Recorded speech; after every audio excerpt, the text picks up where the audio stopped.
Hello bachcho, let's read this question. The question says, a metal M readily forms water soluble sulfate MsO4, water insoluble hydroxide and oxide MO which becomes inert on heating.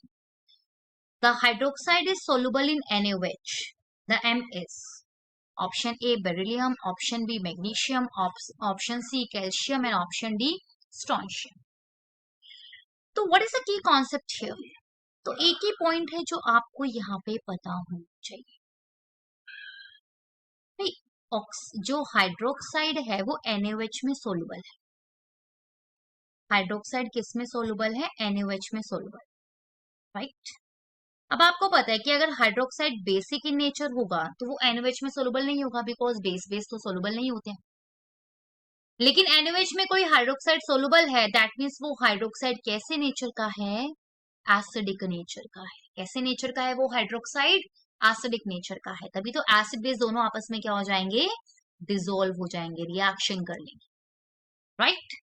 या तो acidic nature का है या फिर amphoteric nature का है, क्योंकि amphoteric भी तो एसिड और बेस दोनों में ही डिसॉल्व हो जाते हैं। ओके, अब आपको एक और चीज पता होनी चाहिए। क्या कॉन्सेप्ट पता होना चाहिए? कि जो मेटल के ऑक्साइड्स होते हैं वो तो बेसिक इन नेचर होते हैं, लेकिन कुछ एक्सेप्शंस है एम्फोटेरिक के भी।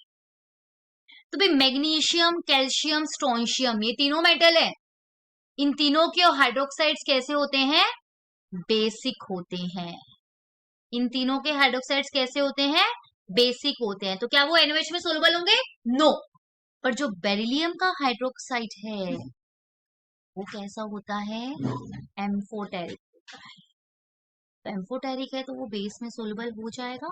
Yes, so final answer is option A, beryllium. I hope you understood it well. Best of luck. Thank you.